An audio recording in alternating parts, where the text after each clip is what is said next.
穿着蕾丝睡衣的女人躺在床上，床头摆放一盆炭火，随着火苗规律的跳动，女人开始感到窒息和闷热。今天这部《炭烧凶咒》颜色程度3星半，恐怖指数3颗星，由陈小春领衔主演。故事开始，男主山鸡从小拥有能预测未来的阴阳眼，导致同事们对他又爱又恨。这种能力虽然能避免很多事情发生，但偶尔的灵异捉弄还是会整得同事头皮发麻。这天正在上班的山鸡接到女友打来的抱怨电话，昨天是2人恋爱3周年纪念日，因为当时山鸡没空，女友冬梅便着手安排了约会地点。可就在临近下班时，山鸡却突然说自己要陪客户，恐怕会没有时间。自知理亏的山鸡没敢犟嘴，拿着顺来的玫瑰找到冬梅道歉，随后指着报纸说道：“等这2天忙完就带她去海边度假。”就在冬梅以为可以过2人世界时，山鸡这个笨笔竟叫上同事一起拼单。淑芬和大壮还有2位邻家妹妹小美和小丽，在经过2年半的路程后，6人团抵达3层小洋楼。不料刚进别墅内，山鸡便接到了客户打来的电话，对方说因为一些私事，想要提前2天签约合同。这下可完犊子了，答应女友的3天游玩只能提前结束。冬梅想要山鸡把工作稍微放一放，多空出点时间陪陪自己，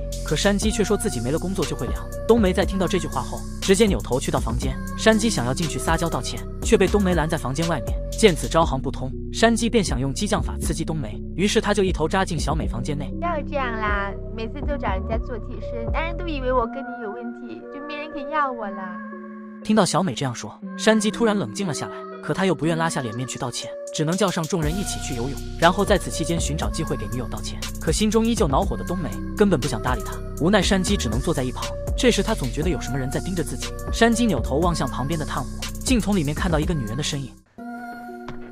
说我不行，不行不行，平时就是跟猫一样。你不要这样啦，每次都找人家做替身，男人都以为我跟你有问题，就没人肯要我啦。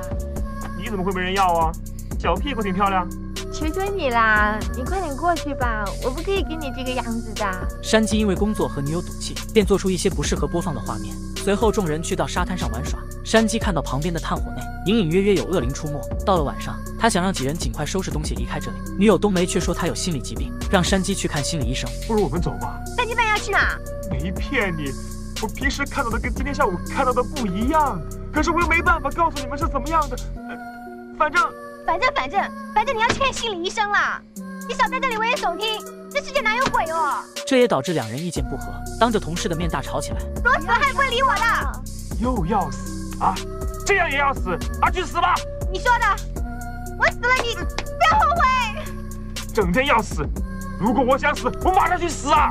然而就是这几句话貌似触发了某种禁忌，感觉事情不简单的山鸡立刻跑回去收拾行李，其余几人去找怄气的冬梅。等回到别墅后，为避免2人见面吵架，一行人便陪冬梅一起去找山鸡。可冬梅敲了半年门都无人应答，没办法，大壮只能强行闯入。刚进门就看到山鸡浑身发紫的躺在床上，床尾摆放着一盆木炭，很明显是烧炭自杀。事发后，大壮急忙拨打电话报警，可是过了很久，依旧没有等来警察，而别墅周围的人也全都消失不见。就在大壮重新拨打电话报警时，屋外传来小美的叫声，众人跑出去才发现，周围的别墅竟全凭空消失了。此时的5人才后悔，没早点听从山鸡的话。想到这里，大壮就准备开车带几人离开。可不管几人怎样逃离，最终的目的地始终是别墅。冬梅猜测可能是山鸡不想一人留在这里，所以才用鬼打墙困住他们。想到这，冬梅便独自去到楼上。不料刚进房间，冬梅就发现山鸡的尸体竟消失不见了。另一边，迟迟没有等来消息的大壮几人发疯一般的来到楼上，结果却发现冬梅晕倒在地。他们把人抬到客厅，一人一巴掌将其叫醒。这时灯光全部熄灭，只有卫生间里发出的一点光亮。大壮打开门才发现小丽竟凉在了里面。注意看，少妇整理好头发，径直躺在床上，利用房间内的2氧化碳不断刺激自己尝试窒息的感觉。随着炭火无规律的跳动，少妇最终完脱离开人世。由于生前执念太深，导致她死后化作厉鬼，诅咒每一个说死的人。现在山鸡把这件事告诉冬梅几人，并叮嘱他们在天亮前不要分开，不要接听电话和查看传呼机。走，快点走！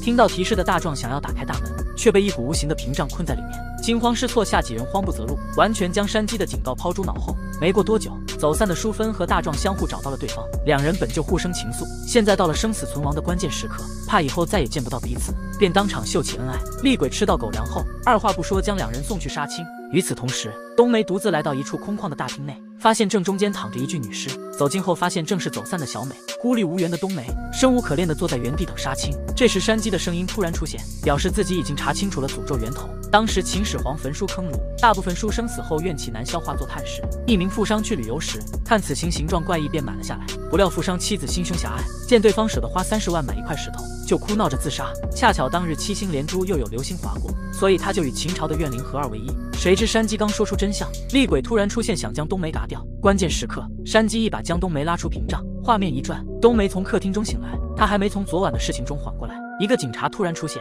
只见他缓缓摘下墨镜。画面来到一艘游轮上，这几个月啊，有几宗炭烧自杀案了，哪那么厉害啊？这个挺漂亮的，死可惜了。这个不错，蛮漂亮的。漂亮有什么用啊？这也要死，那真是该死喽。这也要死啊？他真的该死了。不要乱讲话，说过的话要负责任。